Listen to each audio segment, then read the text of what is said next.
হরে কৃষ্ণ। একদিন কোনো একটা বসন্তকালের সন্ধ্যাবেলা শিল প্রভুপাদ অনুবাদের কাজ করছিলেন। তো সেই সময় নবযোগেন্দ্র স্বামী মহারাজ উনি প্রভুপাদের সেবক হিসেবে সেবা করছিলেন। তো শিল প্রভুপাদ সন্ধ্যের দিকে নবযোগেন্দ্র স্বামী মহারাজকে ডাকলেন এবং ওনাকে মালিশ করার জন্য উনি ওনাকে ডেকে পাঠালেন। তো নবযোগেন্দ্র স্বামী মালিশ করলেন, মোটামুটি 9:30 তখন বাজে। তখন সেই সময় জানতো যে শিল প্রভুপাদ এই সময় শয়নের সময়। এটা শিল প্রভুপাদ ডিপেন্ড করতো, মানে এই টাইমটায় প্রভুপাদ যদি রেস্ট নেওয়ার প্রয়োজন মনে করতেন তাহলে উনি ওই টাইমে রেস্ট করতেন, আদারওয়াইজ তিনি সারা রাত ধরে অনুবাদ করতেন। তো 9:30 সেই বেজে গেল। তো নবযোগেন্দ্র স্বামী মালিশ টালিশ কমপ্লিট করে শিল প্রভুপাদের জন্য মশারি টাঙাই দিল এবং মশারি টাঙানোর জন্য আরও প্রায় আধ ঘন্টার মতো লাগলো এবং 10টা নাগাদ উনি প্রভুপাদের কক্ষ থেকে বাইরে চলে গেলেন। তো মোটামুটি তখন মাঝরাতের সময় নবযোগেন্দ্র স্বামী মহারাজ কিছুটা আওয়াজ পাচ্ছেন, খাটখাট খাটখাট খাটখাট করে। তো শিল প্রভুপাদের ভেতর থেকে আওয়াজ আসছে। তো নবযোগেন্দ্র স্বামী ভাবলেন যে প্রভুপাদ কি ঘুমাননি? তো উনি একটু উকি মেরে জানলা দিকে দেখলেন এবং তিনি দেখলেন যে শিল প্রভুপাদ ঘুমাননি, উনি সারা রাত ধরে উনি অনুবাদের কাজ করছেন। তো নবযোগেন্দ্র স্বামী অবাক হয়ে গেল যে এই রাত্রে শিল প্রভুপাদের তখন অনেক বয়স, তখন উনি বৃদ্ধ অবস্থায়, যেখানে নর্মাল ব্যক্তিরাও এই সময় বৃদ্ধ অবস্থা না হলেও তারাও জেনারেলি এই রাতে তারা জেগে থাকতে পারে না, তারা শোয়ার একটু হলেও তারা রেস্ট করার চেষ্টা করে।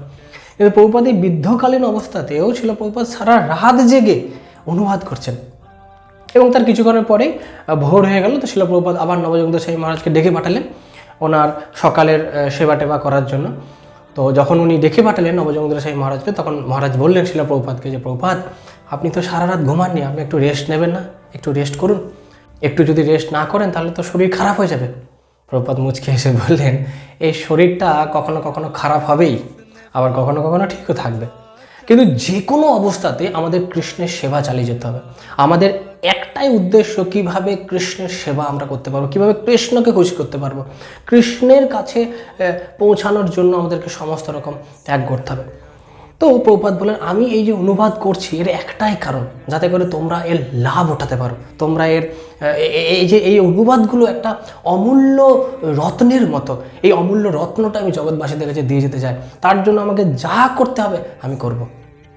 তো নবযোগেন্দ্র স্বামী মহারাজ যখন প্রভুপাদের এই বার্তাটা শুনলেন তিনি অবাক হয়ে গেলেন যে এই বৃদ্ধ বয়সে শিল প্রভুপাদ এত অনুবাদ করছিলেন, এত পরিশ্রম করছিলেন কি জন্য?